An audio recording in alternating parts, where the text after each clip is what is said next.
अस्सलाम वालेकुम, मैं इमरान अमेरिकन। आप देख रहे हैं IR की न्यूज। आइए जानते हैं आज की कुछ अहम अपडेट सदीक जान साहब से। एज ए पाकिस्तानी आप इतने डिस्टर्ब होंगे कि यार ये कर दिया गया हमारी पाकिस्तान की अदालतों के साथ, ये कर दिया गया पाकिस्तान की अदालतों के साथ, और इसका नुकसान क्या होगा।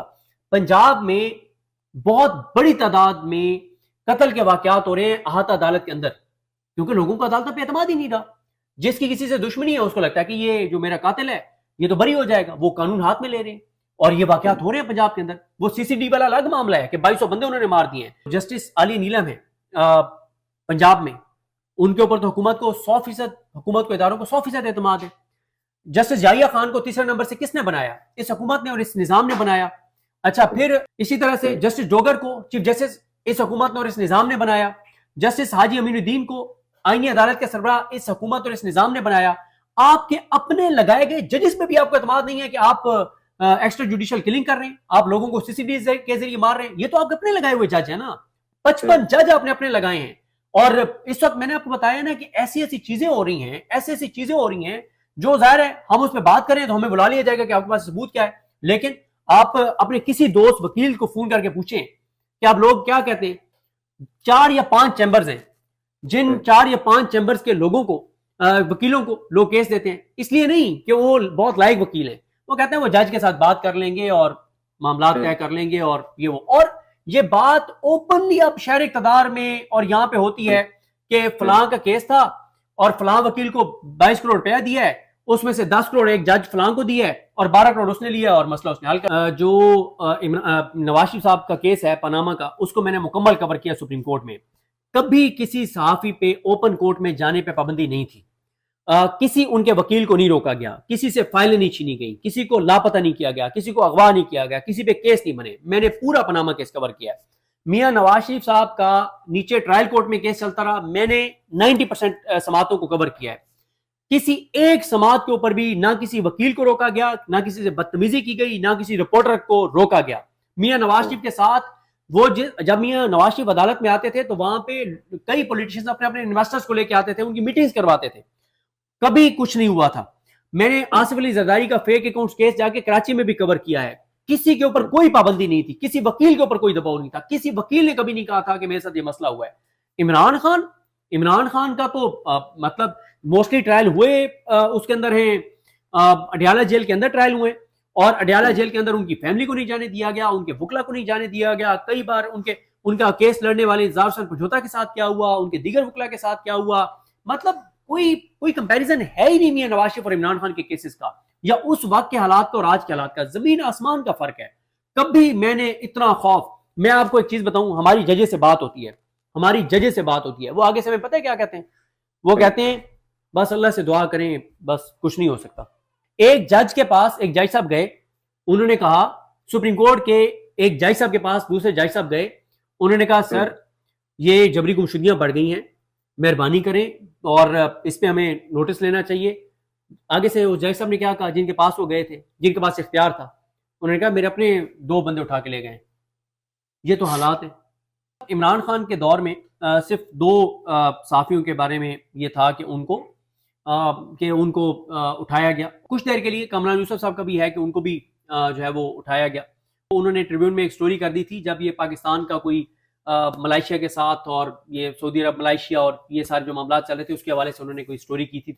लेकिन एक चीज मैं आपको अर्ज करूं कि जो अभी की हम बात कर रहे हैं, अभी जो हम माहौल और सूरत हाल की हम बात कर रहे हैं, इसमें तो मैं मतलब अब क्या आपको बयान करूं, कोई कम से कम कोई 15 से 18 लोग हैं जिनको ऑफेयर किया गया है, और मैंने जो लिस्ट बनाई हुई है उसमें कोई 35 के करीब नाम है, जिनमें से कोई जबरी तौर पर गुमशुदा हुआ है, तो किसी को नौकरी से निकलवाया गया है। तो जिसमें जैसे आप हैं या साबिर शाकिर साहब हैं, और बहुत से जर्नलिस्ट हैं जिनको पाकिस्तान छोड़ के जाना पड़ा, जिनकी फैमिली के साथ जो कुछ हुआ, जिनके मतलब अभी देखे ना कि मैं अपनी बात तो नहीं करता, मेरे साथ तो कुछ भी नहीं हुआ, लेकिन मेरे जैसे इस वक्त भी इस पाकिस्तान के अंदर 14 से 15 लोग हैं जिनकी पूरी फैमिली के अकाउंट्स ब्लॉक, पूरी फैमिली के अकाउंट्स ब्लॉक।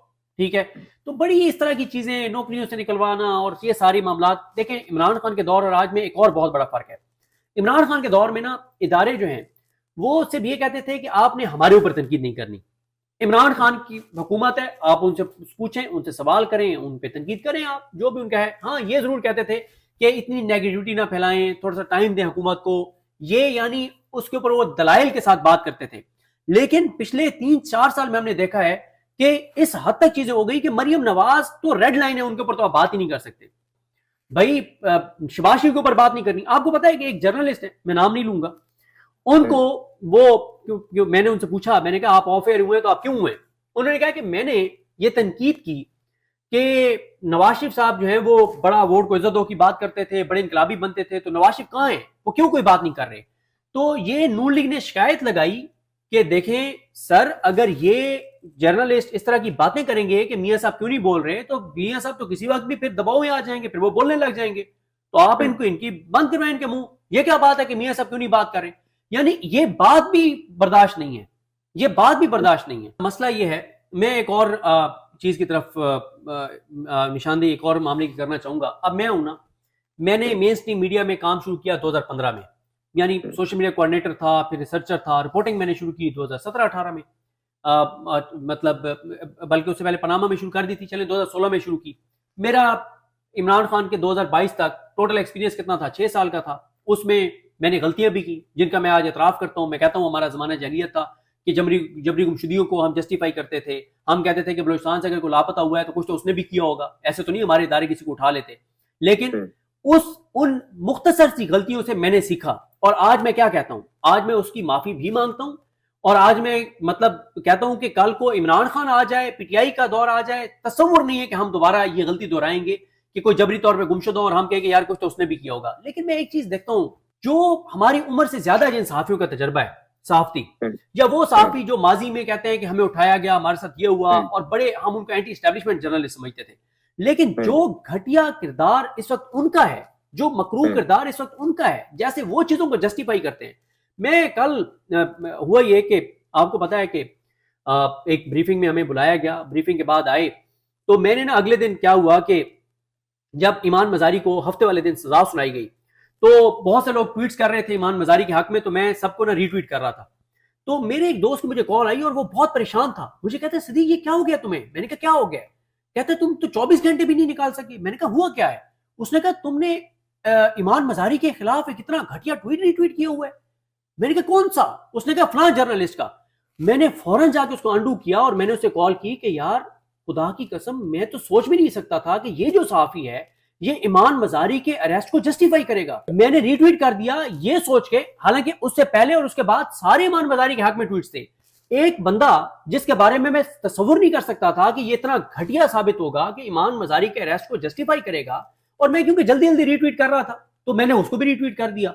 तो आप, मैं यही अर्ज कर रहा था कि वो लोग जो माजी में हमें कहते थे कि वो इंसानी हकूक के बड़े चैंपियन हैं और वो जमहूरियत के बड़े हामी हैं और वो इमरान खान के इसलिए मुखालिफ हैं कि इमरान खान एक हाइब्रिड निजाम का कोई हिस्सा है और इमरान खान प्रो एस्टेब्लिशमेंट है और हम बड़े एंटी एस्टेब्लिशमेंट हैं, हम जमहूरियत के बड़े दाई हैं, उन लोगों ने जो किरदार अदा किया, जो घटिया तरीन किरदार अदा किया और जिस तरह की वो चीजें करते हैं, मतलब इन लोगों ने कोई नहीं, इसका मतलब है कि वो एंटी एस्टेब्लिशमेंट नहीं थे, वो दरअसल प्रो पीएमएलएन थे कि जब आप प्रो पीएमएलएन को लाएंगे तो उस वक्त हम इदारों के साथ हैं, अगर इदारे नून लीग को लाते हैं, लेकिन अगर नून लीग को इदारे नहीं लाएंगे तो फिर हम इदारों के एंटी हो जाएंगे। तो नाज़रीन, ये थी आज की अहम अपडेट्स जो आपने जानी सदीक जान की ज़बानी। इसी के साथ अपने मेजबान रज़ा मेकिन को इजाज़त दीजिए। अल्लाह हाफिज।